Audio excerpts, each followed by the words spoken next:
ఓం సాయిరామ్ సమర్థ సద్గురు సాయినాథ్ మహారాజ్ కీ జై. మన సాయి బిడ్డలందరికీ నమస్కారం ఫ్రెండ్స్. సాయినాథ్ దయ వల్ల ఎక్కడున్నా ఎవరైనా సుఖంగా సంతోషంగా కూడా అష్టైశ్వర్య ఆరోగ్య అభివృద్ధితో ఉండాలని మనస్ఫూర్తిగా సాయి తరపున నేను కూడా మనస్ఫూర్తిగా కోరుకుంటూ ఈరోజు వీడియో అనేది మొదలు పెడుతూ ఉన్నాను. ఈరోజు వీడియోలో సాయి బాబా సన్నిధి ద్వారా మనకు వచ్చినటువంటి సందేశం ఏంటి అంటే, తల్లి నన్ను ఎక్కువగా ఎదురు చూడనివ్వవద్దు, నీకోసమే ఈ ఒక శుభవార్తను తీసుకుని వచ్చాను. నన్ను తండ్రిగా భావిస్తే తప్పకుండా ఈ గురువారం రోజు కేవలం నీ కోసం వచ్చినటువంటి శుభవార్తను అందుకో అని సాయినాథుడు మనకు ఈరోజు ఒక చక్కటి సందేశం ద్వారా మన ముందుకైతే వచ్చారు. ఫ్రెండ్స్, సందేశాన్ని ఎందుకు అందించాలి అనుకుంటున్నారు, ఏం చెప్పాలనుకుంటున్నారు అనేది మనం బాబా వారి మాటల్లోనే తెలుసుకుందాం.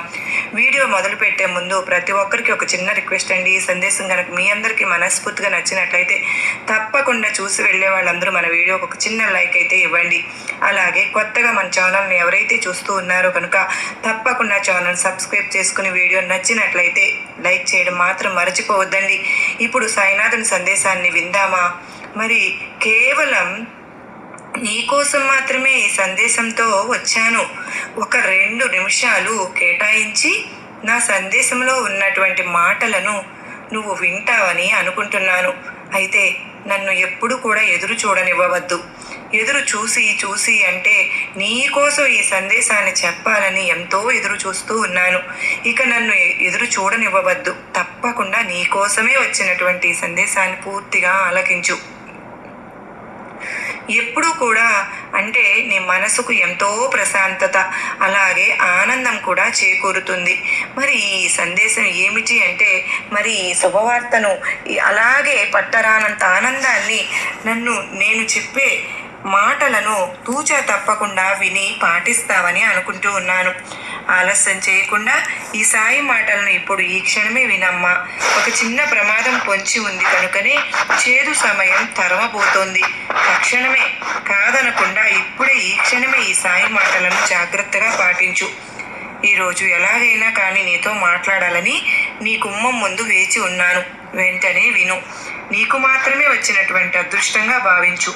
ఈరోజు కనుక నా మాటలు నువ్వు కష్టమైపోతుంది కనుక, చాలా జీవితం కష్టంగా ఉంటుంది కనుక మనసు పెట్టి నేను చెప్పే మాటలను విను. ఎందుకంటే అమ్మరాన్ని అంటే సంతోషాన్ని ఇచ్చే శుభవార్త ఈరోజు నువ్వు వినబోతున్నావు కనుక ఎప్పుడైనా సరే ఒకటి గుర్తుపెట్టుకో. నిన్ను ఎవరైనా బాధిస్తున్నారు అంటే వారి ఆటలన్నీ కూడా ముగించడానికి ఒక వ్యక్తి తప్పక ఉన్నాడని తెలుసుకో. ఆయన మరెవరూ కాదు, నువ్వు నమ్ముకున్నటువంటి కొండంత ఆశ పెట్టుకున్న నీ సాయి అని తెలుసుకో. ఈ క్షణం నుండి నువ్వు ఒకటి గుర్తుపెట్టుకో. ఎవరు నిన్ను బాధ పెడుతున్నారని నువ్వు దిగులు పడవలసిన అవసరం లేదు. తొందరపడి వారిని నువ్వు ఏ మాట కూడా అనవద్దు.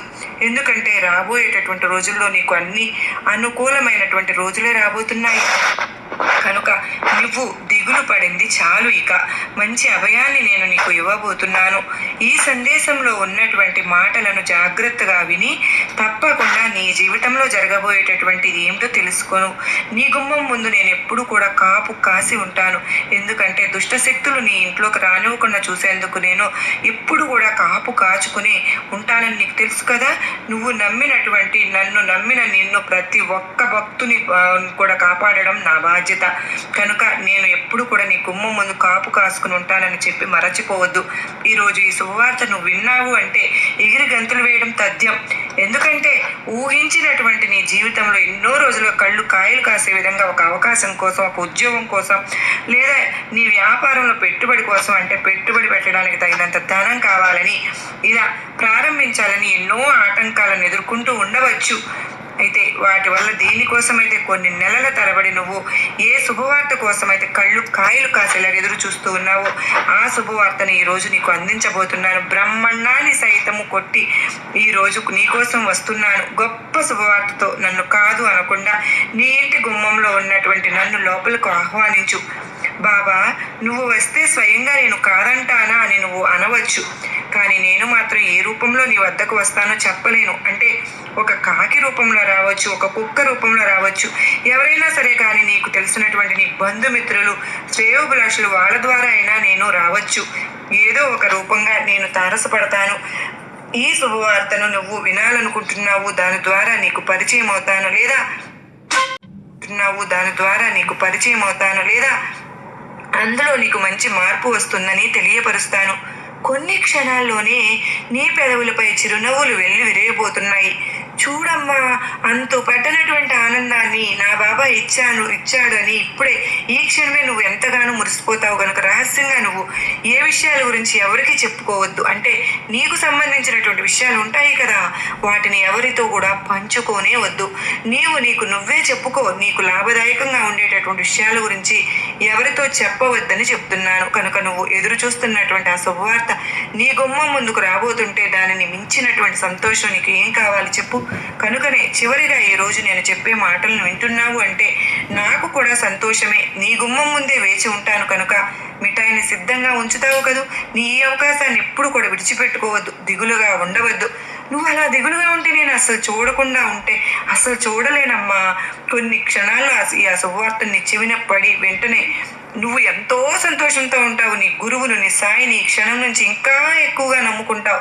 నాపై నువ్వు ఏర్పరచుకున్నటువంటి నమ్మకానికి నేను నీకు ఏమిచ్చి రుణం తీర్చుకోవాలో నాకు అర్థం కావడం లేదు.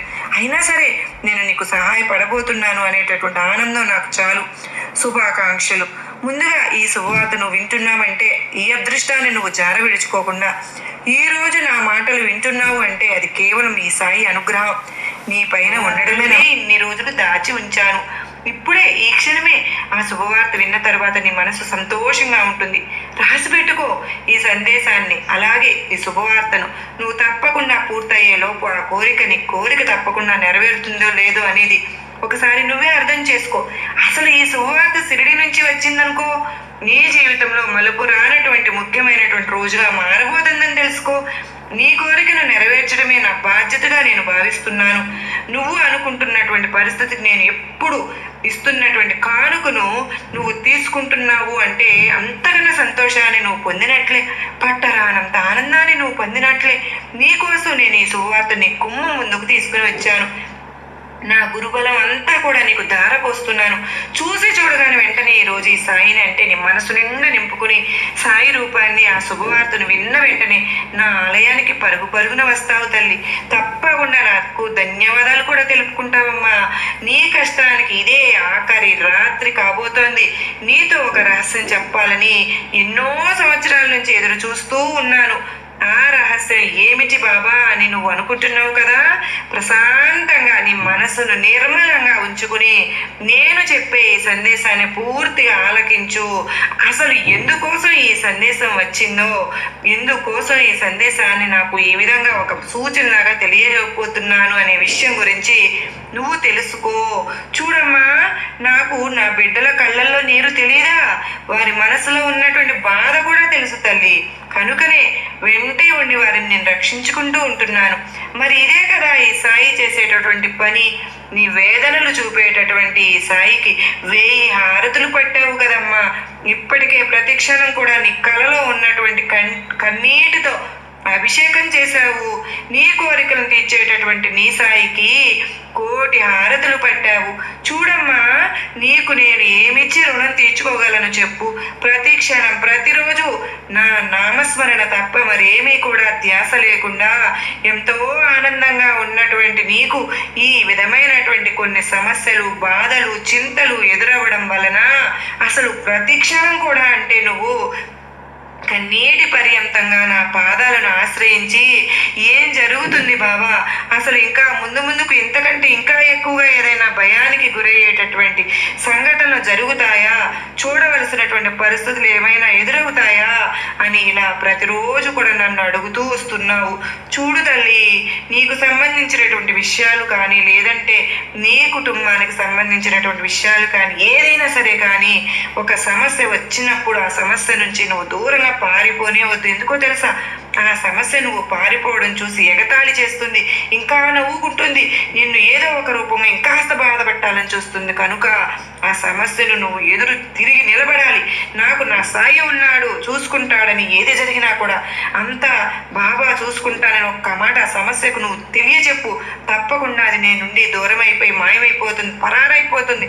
చూడు, ఇప్పటి వరకు నువ్వు చేసేటటువంటి గొప్ప ధర్మమేనమ్మా నీకు ఒక మంచి దారి చూపించింది. నువ్వు పలికేటటువంటి సత్య పలుకులే నీకు సహాయం చేయబోతున్నాయి. నువ్వు ఉన్నటువంటి ప్రతి సమస్యకు కూడా మౌనంగా ఎవరికి ఎలాంటి సమాధానం చెప్పకుండా అన్ని ఓర్పుతో భరించినటువంటి నీ మౌనమే నీకు మేలు చేయబోతుంది. అలాగే నువ్వు ఇప్పటి వరకు చేసినటువంటి సాధన అంటే పూజ కావచ్చు, లేదంటే నా నామస్మరణ కావచ్చు, ఏదైనా సరే కానీ నీకు సాధించి చూపించబోతుంది. అలాగే నీ భక్తి నిన్ను భగవంతుని దగ్గరకు చేర్చేలా చేస్తోంది. ప్రతి క్షణం కూడా, ప్రతిరోజు కూడా నేను నీ చుట్టూ తిరుగుతూనే ఉన్నాను. నా ద్వారా నీకు మంచి మాటలను, అలాగే నిన్ను రక్షించేటటువంటి ప్రయత్నాన్ని నేను నా వంతుగా నేను నిర్వర్తిస్తూనే ఉన్నాను. నేను ఏ రూపంలో అయినా సరే నీకు తారసపడతాను. అలాగే ఏ విధంగా అయినా సరే కానీ నీకు ఒక మంచి మార్గాన్ని, ఒక మంచి దారిని, అలాగే ఏదైనా సహాయం కానీ లేదంటే సూచన కానీ తెలియజేసేందుకు ప్రతి క్షణం కూడా నీ చుట్టూ నేను తిరుగుతూ ఉంటాను. అలాగే ఒక రహస్యం చెప్పాలనుకుంటున్నాను. చూడమ్మా, ఆ రహస్యం ఏమిటో తెలుసా? నీ మనసులో ఉన్నటువంటి బాధ అంతా కూడా పక్కన పెట్టి నువ్వు దేని గురించి అయితే భయపడుతున్నావో దాని గురించి అసలు పూర్తిగా మరచిపో. ఎందుకో తెలుసా? స్వయంగా నేనే నువ్వు ఎంచుకున్నటువంటి, అలాగే నువ్వు బాధపడుతున్నటువంటి ఆ వేదనంతా కూడా నేను తీసుకోబోతున్నాను. అలాగే నీ చుట్టూ ఉన్నటువంటి అంధకారం అంతా కూడా నేను తొలగించబోతున్నాను. కనుకనే నీ కష్టానికి ఈరోజు ఆఖరి రోజు అని చెప్పాను.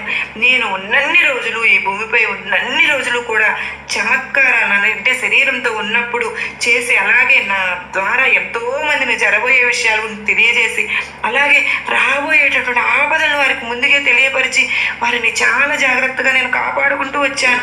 కానీ ఇప్పుడు ఉన్నటువంటి పరిస్థితుల్లో నేను శరీరంగా లేనప్పుడు అయినా కూడా కానీ మీకు నా ద్వారా జరగబోతున్నటువంటి సంఘటనలు కానీ, జరగబోయేటటువంటి ప్రమాదాలను కానీ, లేదంటే మంచి కానీ ఏదైనా సరే కానీ ఒక సంకేతాన్ని మీకు నేను తప్పకుండా తెలియపరుస్తానని, నేను నిరాకారునిగా మీ అందరి హృదయాల్లో చిరస్థాయిగా ఉంటాను అని తెలుసుకోండి. అలాగే ఎన్నో మీకు గొప్ప గొప్ప అనుభూతులను, చమత్కారాలను అనుక్షణం చూపిస్తూనే ఉంటానని కూడా తెలుసుకోండి. ఈ సత్యాన్ని మీరు ఎప్పటికీ మరచిపోవద్దు. మీకు కష్టం వచ్చినప్పుడు మాత్రమే సాయిని తలవడం కాదమ్మా. మన మనస వాచ అంటే నిలయం, సాయి నిలయం కావాలి. సాయి ఆలోచన గురించి మీకు కష్టం అనేది రాదు. ఒకవేళ వచ్చినా అది మిమ్మల్ని బాధ పెట్టే ప్రయత్నం చేయదు. మన కష్టాల వలయం వద్ద నుంచి మనం ఈ వలయంలో జీవించి ఉండవలసినటువంటి పరిస్థితులు ఏర్పడుతున్నాయి. కనుక మనం ఈ క్షణికమైనటువంటి జీవితాన్ని, ఈ వలయాన్ని దాటి పరమాత్మ యొక్క తత్వం అనేటటువంటి సత్యాన్ని కనుక మనం అర్థం చేసుకున్నట్టే తప్పకుండా మనం భగవంతుని అతి చేరువలో ఉంటాం. మన గురించి బాబా కూడా అదే తపన పడుతూ ఉంటారన్నమాట. శ్రద్ధ, సహనం అనేటటువంటి మంత్రాలతో మనకు ప్రతి క్షణం ఈ సత్యాన్ని అనుభవంలోకి తీసుకుని వస్తూ ఉంటారు. మనకు ఎన్నో రకాలుగా సంకేతాలను తెలియజేస్తూ ఉంటారు. బాబా చేసేటటువంటి చమత్కారంలో ఉండేటటువంటి ఆ యొక్క ఆధ్యాత్మిక బోధనలను మనం కనుక అర్థం చేసుకున్నట్లయితే, ఆ ప్రయత్నం మనకు అసలు రావాలి, చేయాలి అనేటటువంటి ప్రయత్నం కనుక మనకు వచ్చినట్లయితే, ఈ సాయి యొక్క అంటే పరమార్థాన్ని అర్థం చేసుకున్నట్లే, వాటిని అర్థం చేసుకుంటే ఈ మానవ జన్మ లక్ష్యం ఏమిటో తప్పకుండా అవగతమవుతుంది. ఈ లక్ష్యాన్ని చేరడానికి కావలసినటువంటి సాధన ఏంటి అంటే, బాబా మన దగ్గరే ఉండి మనల్ని అనుగ్రహిస్తూ ఉంటారు. అటువంటి ఆధ్యాత్మిక అర్థం ఉన్నటువంటి నీటితో దీపాలను వెలిగించినటువంటి సన్నివేశం. కానీ దీన్ని ఒక చమత్కారం లాగా మాత్రమే చూడకుండా దానిలో ఉన్నటువంటి అర్థాన్ని మనం తెలుసుకోవాలిగా. ఏవో ప్రతిరోజు కూడా మన సమస్యకు తగినటువంటి పరిష్కార మార్గాన్ని బాబా ఈ విధంగా సందేశం ద్వారా తెలియజేసి మన మనసుకు ధైర్యం చెబుతూ ఉన్నారు. అంటే విషయంగా కాకుండా బాబా గురించి కూడా ఆలోచించేటువంటి విషయాలను సాయినాథుడు చెప్పేటటువంటిది ఏదైనా సరే కానీ, బాబా వారు చేసినటువంటి లీలలు కానీ, లేదంటే బాబా వారి గురించి చెప్పేటటువంటి మాటలు కానీ ఎవరైతే శ్రద్ధగా ఆలకిస్తారో వారు కూడా సాయికి అతి చెరువులో ఉన్నట్లేనండి. మనం బాబాని అడిగినటువంటి శ్రద్ధ సబూరిల్లో సాయినాథునికి ఇవ్వకపోయినా సరే కానీ బాబా మనల్ని ఇప్పుడు కూడా క్షమిస్తూనే ఉంటున్నారు. ఎందుకంటే సాయినాథుడు అపర దయామూర్తి ఫ్రెండ్స్. కనుక సాయినాథుని కరుణ చాలా అంటే చాలా అపారమైనది. కనుక బాబా యొక్క కరుణాపూర్వకమైనటువంటి చూపులు చాలండి మనలకు జాగ్రత్త చేయడానికి, అనుగ్రహించేటటువంటి ప్రక్రియలో చూపించేటటువంటి సహనం ఉంటుంది చూడండి. అది అద్వితీయం కదూ. ఒకసారి మనం గనక ఇవ్వడం ప్రారంభిస్తే ఇక సాయి యొక్క అనుగ్రహానికి అంతే లేకుండా ఉంటుందండి. సాయి మనల్ని తప్పకుండా మన గమ్యానికి చేర్చేంత వరకు మనల్ని ఎట్టి పరిస్థితుల్లోనూ బాబా తలచినా తలవకపోయినా కూడా గమ్యానికి మనల్ని చేర్చేంత వరకు మన చేతిని విడిచిపెట్టరు. బాబా ఎలాగైతే మన గమ్యానికి మనల్ని చేరుస్తారో అలాగే మనం కూడా మన గమ్యానికి చేరుకున్న తర్వాత బాబాను ఎట్టి పరిస్థితుల్లో కూడా మర్చిపోకుండా ప్రతి క్షణం ప్రతిరోజు సాయినాథు నామస్మరణలో బ్రతికి ఉంటే మనకు ఎలాంటి ఆపదలు కానీ ఏవి కూడా దరిచేరవన్నమాట. ఒకవేళ ఆపదలు అంటే మనకు చేరువవుతున్నట్లు క్షణంలో బాబా అడ్డుగా నిలబడతారు. మనకు ముందే ఒక సంకేతాన్ని సూచనలు ఏదో ఒక విధంగా అయితే తెలియజేసేటువంటి ప్రయత్నం అయితే చేస్తారు. మన చుట్టూ తిరుగుతూ మనకు ఏదో ఒక విధంగా విషయాన్ని తెలియజేసే తపన మన సాయికి ఎప్పుడు అనుక్షణం ఉంటుంది ఫ్రెండ్స్. కనుకనే ఇప్పటికీ కూడా ప్రతి ఒక్క సాయి బిడ్డకు సాయి ఆ అనుభూతి బాబా చేసేటటువంటి లీలలు చమత్కారాలు ఇప్పటికీ కూడా పొందుతూ ఉన్నారు. ఆ విధంగా సాయి అనుగ్రహానికి పాత్రులైన వాళ్ళు ఎంతో మంది ఇప్పటికీ కూడా బాబా వారిని ఎంతో ఆరాధ్య దైవంగా భావిస్తూ ప్రతి క్షణం బాబా నామస్మరణలో లీనపోయిపోయి ఎంతో ఆనందంగా ఉంటూ ఉన్నారు. ఒక్కసారి బాబా వారికి దగ్గరై మనం అంటే ఎవరైనా సరే కానీ మరలా బాబా వారిని దూరం చేసుకోలేమండి. అంతటి కరుణామూర్తి శ్రీ సచ్చిదానంద సద్గురు సాయినాథుడు మరి ఎప్పుడు కూడా ఈ సందేశాలన్నీ వింటున్నప్పుడు మీ మనసుకు నిజంగా సంతోషం అనిపిస్తుంది కదూ. అలా సంతోషం అనిపించినప్పుడే బాబా మనతో ఉన్నారు అని అర్థమండి. సాయి లీలలను మనం ప్రతిరోజు తప్పకుండా అనుభవిస్తున్నామని అర్థం. బాబా చూపించేటటువంటి ప్రేమను మనం పొందుతున్నామని అర్థం. ఇలా అన్నిటికీ సాయి మన తోడు ఉంటారని మన మనసులో ఎప్పుడు కూడా అనుకుంటూ ఉంటే చాలు ఫ్రెండ్స్. తప్పకుండా మనం సాయి లీలలు సాయి చేసేటటువంటి చమత్కారాలు అన్నీ కూడా తెలిసిపోతూ ఉంటాయి. ఎప్పుడు కూడా అంటే బాబాకు తెలిసినటువంటి గొప్ప విద్య ప్రస్తుతం మనకు నా అవసరం చాలా ముఖ్యమని నాకు అర్థమైంది. కనుకనే నువ్వు పిలిచినా పిలవకపోయినా నాపై అలకను చూపినా అవేమీ కూడా నేను పట్టించుకోవాల్సిన పని లేదు. కేవలం నువ్వు ఏ సమస్యతో అయితే బాధపడుతూ ఉన్నావో ఆ సమస్యకు నేను నీ నుండి దూరం చేసేందుకు నువ్వు పిలవకపోయినా సరేనమ్మా, నేనే నీ జీవితంలోకి రాబోతున్నాను. ఒక గొప్ప మార్పునైతే నీకు తప్పకుండా చూపించబోతున్నాను. ఆ మార్పుతో నీ జీవితం చాలా సంతోషంగా ఉండబోతోంది బిడ్డ. ఎప్పుడు కూడా అంటే నీకు ఎన్నో రకాలైనటువంటి సలహాలను ఇచ్చానుగా. అంటే కనీసం నీ బాధను ఎదుటివారితో పంచుకునేవారైనా కూడా లేక నువ్వు ఎంత ఇబ్బంది పడుతున్నావో, నీ మనసులో ఉన్న బాధను ఎవరికి చెప్పుకోవాలో తెలియక ఎంతగా తల్లడిల్లిపోతున్నావో ఈ బాబాకు తెలియదా? అలాగే నువ్వు ఎవరితో ఏమీ చెప్పుకోవాల్సిన పని లేదమ్మా.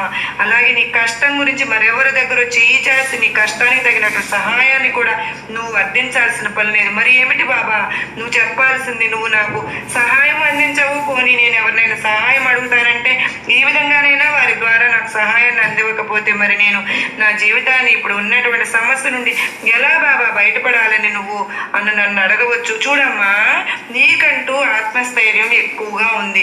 నువ్వు ఎంతో మంచివాడివి, మంచిదానివి కనుకనే మంచి మంచి మనసున్నా, అలాగే నువ్వు భక్తురాలు కనుకనే చెడు లక్షణం ఏంటో తెలుసా నీకు? నువ్వు సాధించాలని కళ కంటున్నటువంటి ఆ విషయాన్ని దగ్గరలో ఉన్న వారికి, అతి చేరువలో ఉన్న వారికి దాన్ని పట్టించుకోకుండా కేవలం నీ సమస్యపైనే దృష్టి సారించి ఆ సమస్య నుండి బయటపడితే చాలు భగవంతుడా అని అనుకుంటావు తప్ప నీ ఎదుట ఉన్నటువంటి గొప్ప లక్ష్యాన్ని మాత్రం నువ్వు మరచిపోతున్నావు.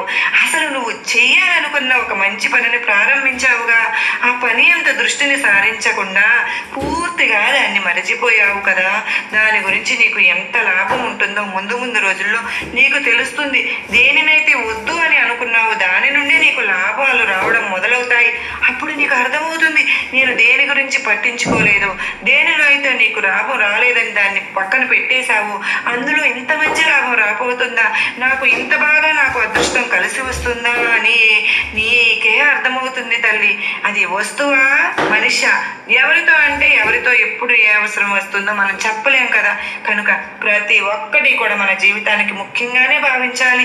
ఏది లేకుండా అంటే ఏ ఉపయోగం లేకుండా మనకు ఆలోచన విధానాన్ని భగవంతుడు ప్రసాదించడు కదా. అలాగే ఏ అవసరం లేకుండా ఏ మనిషినో ఏ వస్తువునో మన చెంతకు తీసుకురాడు కదా, చేర్చడు కదా. కనుక దాని వెనుక ఏదో ఒక మర్మం అర్థం దాగే ఉంటుంది. నువ్వు ఎంచుకున్నటువంటి పని అది నీకు సరైనది కాదు అని నీకు అనిపించిందా? చాలు, ప్రస్తుతం లాభం రాకపోయినా ముందు రోజుల్లో నువ్వు కష్టపడితే దానివల్ల ఎంతో ఉపయోగం నీకు తప్పకుండా వస్తుంది. నువ్వు లాభాన్ని, విజయాన్ని నువ్వు సాధిస్తావన్నమాట. ఆ శ్రద్ధ చూపుతూ ఉంటావు చూడు, ఆ అశ్రద్ధ వల్ల నువ్వు ఇప్పటికైనా సరే దాన్ని సాధించలేమని గుర్తు పెట్టుకో. కష్టపడి దాన్ని వదిలిపెట్టకుండా తప్పకుండా దానిని ఏదో ఒక విధంగా సాధించే తీరాలని మంచి మనసుతో నువ్వు ఎప్పుడైతే కష్టపడుతూ మొదలు పెడతావో ఆ కష్టానికి తగినట్టు ప్రతిఫలాన్ని భగవంతుడు కూడా నీకు తప్పకుండా ఇస్తాడు అని సాయినాథుడు నీకు నా ఆశీర్వాదం ఇస్తున్నాను బిడ్డ అని ఈరోజు ఒక చక్కటి సందేశం ద్వారా మన ముందుకైతే వచ్చారు కదా ఫ్రెండ్స్. సందేశం మీ అందరికీ మనస్ఫూర్తిగా నచ్చింది కదా, తప్పకుండా లైక్ చేయండి, సబ్స్క్రైబ్ చేసుకోండి. మరొక వీడియోతో మళ్ళీ కలుసుకుందామండి. అంతవరకు మనందరికీ కూడా సాయినాథుని ఆశీస్సులు మనందరిపైన నిండుగా మెండుగా ఉండాలి అని మనస్ఫూర్తిగా బాబా వారిని కోరుకుంటూ ఆ సాయినాథుడు మనకి ఈ రోజున గురువారం రోజున అష్టైశ్వర్య ఆయురారోగ్యాలు ప్రసాదించాలని మనస్ఫూర్తిగా బాబావారి తరపున నేను కూడా కోరుకుంటూ ఉన్నానండి. మరి సేవాభావంతో మనం గనక బాబావారికి కనెక్ట్ అయితే రేపటి రోజున అది మనకు ఎలా అనుకుంటామంటే అందుకు ముందే మనకు బాబావారు మరీ చెప్తూ ఉన్నారు, ధనాన్ని ఎక్కువగా వృధా చేసుకోకోకుండా చక్కగా ధనం లేని వారికి సహాయం చేస్తూ ఉంటే గనక ఎప్పుడు కూడా ధనం లేదని ఇతరులను హేళన చేయటంతో ఆ భావంతో చూడనేకూడదు. దేవుడు ఎవరికి ఎంత ప్రసాదిస్తారో అంత జీవితాన్ని మనం గడుపుతున్నామని అనుకుంటే చాలండి. ఇకనైనా సరే ఎప్పుడు కూడా మన జీవితంలో అన్ని శుభకరమైన రోజులు వస్తాయి అని ఒక తండ్రిగా నేను మీకు పదే పదే చెప్తున్నాను అని బాబావారు గుర్తు చేస్తున్నారు. ఇన్ని రోజులు మనం పడిన కష్టాలన్నిటినీ కూడా తప్పకుండా ఒక ముగింపు అయితే దొరికిందని మరీ మరీ చెప్తున్నారు. మన సంతోషాలను అనుభవించడానికి మనం సిద్ధంగా ఉండాలి అని, సంతోషంగా జీవించడానికి గడపడానికి మన జీవితాన్ని ఆహ్వానించమని చెప్తున్నారు. సంతోషంతో మన జీవితం ఎప్పుడు కూడా సుఖవంతంగా ఉంటుందని నేను మరీ మరీ గుర్తు చేస్తున్నాను బిడ్డ. నీకు ఇప్పటికైనా అన్నీ శుభాలే. నీ జీవితంలో ఇన్ని రోజులు పడిన కష్టాలన్నీ తొలగిపోయి నువ్వు ఒక శుభకరమైనటువంటి రోజులు గడుపుతావు అని చెప్తున్నారు. సర్వేజన సుఖినో భవంతు.